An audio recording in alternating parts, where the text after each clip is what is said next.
নাচে গানে করিমগঞ্জে হাড়ঘাট তিরঙ্গা সাংস্কৃতিক অনুষ্ঠান জমজমাট।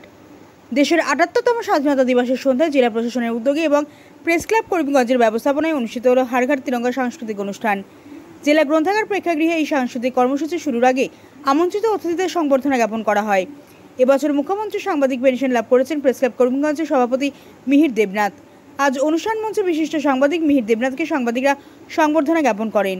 মিহির দেবনাথ তার ভাষণে দেশ স্বাধীনতা সেই সংগ্রামের সংক্ষিপ্ত ইতিহাস তুলে ধরার পাশাপাশি নিজের ব্যক্তিগত জীবনের খানিকটা দিক তুলে ধরেন।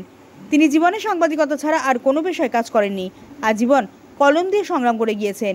জেলা আয়ুক্ত মৃদুল যাদব তার ভাষণে হাড়ঘাট তিরঙ্গা কর্মসূচির প্রেক্ষাপট তুলে ধরার পাশাপাশি স্বাধীনতা আন্দোলনে বীর শহীদদের স্মরণ করেন। মঞ্চে ছিলেন উত্তর করিমগঞ্জের বিধায়ক কমলাক্ষ দে প্রয়াস্ত, জেলা বিজেপি সভাপতি সুব্রত ভট্টাচার্য, বিজেপি নেতা অমরেশ রায় প্রমুখ। ভাষণ শেষে শুরু হয় সাংস্কৃতিক কার্যসূচি। অনুষ্ঠান সঞ্চালনায় ছিলেন প্রেস ক্লাবের সম্পাদক অরূপ রায়। করিমগঞ্জ থেকে সুস্মিতা দাসের প্রতিবেদন।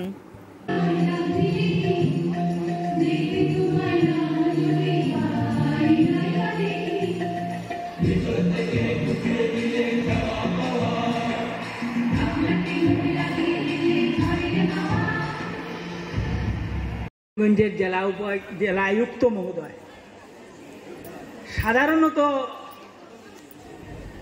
আমার সাংবাদিকতার জীবনে আমি সাধারণত অফিসারদের কাছে খুব কম যাই। আমার জীবনে আমি সামনাসামনি বলে বলছি না, যে ৩-৪ জন ডিসি করিমগঞ্জের পেয়েছি, এর মধ্যে একটা মাইল ফলক আমাদের মৃদুল কুমার যাদব মহাশয়। আমি আমার নিজের স্বার্থের জন্য বা কোনো কারণে একটা সাধারণ ভিখারি মানুষ যদি একজন আইএএস অফিসার, একজন ডিসি সাহেব, আমি দেখেছি নিজে সাক্ষী, কোনো কাজে যায় উনি বুঝিয়ে বলেন কাজটা হবে কি হবে না। উনি মানুষকে জুতার তলা হন না, যার জন্য ৩ বছর হয়ে গেছে, জানি না, প্রমোশনের তো প্রশ্ন আছে, অল ইন্ডিয়া সার্ভিস, আমার আনত কুর্নিশ এবং তার উত্তর শ্রীবৃদ্ধি কামনা করে আমার বক্তব্য শুরু করছি। এখানে আছেন আমার বিধায়ক কমলাক্ষ দে প্রয়াস্ত, বিজেপি সভাপতি সুব্রত ভট্টাচার্য, অমরেশ বাবু। আমরা বিনয়বাদক দীনেশ নাটকটা দেখলাম, যে ফাঁসির মঞ্চে গেয়ে গেল যারা জীবনের জয় গান, ৮০ লক্ষে দাঁড়ায়ছে তারা, দেবে কোন প্রতিদান? কোন প্রতিদান দেওয়া হবে? আমরা প্রতিদান দিতে হবে। যে স্বাধীনতা আমরা রক্তের বিনিময়ে, অশ্রুর বিনিময়ে, নির্যাতনের বিনিময়ে আমরা অর্জন করেছি, সেই স্বাধীনতা আমাদেরকে রক্ষা করেছি। এবং আজকে আমরা ভারতবর্ষের সংবিধানকে আশ্রয় করে, ভারতবর্ষের মানব সভ্যতাকে এগিয়ে নিয়ে বিশ্বে আমরা তালিকা শক্তির পর্যায়ে পৌঁছে গেছি। এটা স্বাধীনতার ৭৭ বছর পর ৭৮ বছরে আমাদের সবচেয়ে বড় প্রাপ্তি।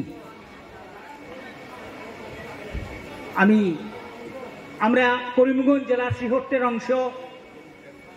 এই করিমগঞ্জ জেলা যখন পাকিস্তান, এই শ্রীহট্ট যখন পাকিস্তানে, আসামটা পাকিস্তানে যাওয়ার ব্যাপার ছিল, কংগ্রেস সভাপতি নেতাজি সুভাষচন্দ্র বোস তিনি এসেছিলেন, বিষ্ণুরাম মেধি, গোপীনাথ বরদলৈ, শ্রদ্ধেয় পরম শ্রদ্ধেয়, তাদেরকে নিয়ে ১ বুটের ব্যবধানে, মাত্র ১টি বুটের ব্যবধানে ভারতবর্ষে থাকে আসাম রাজ্য, সেই বুটটা দিয়েছিলেন আমাদের করিমগঞ্জের বিধায়ক মাহমুদ আলী।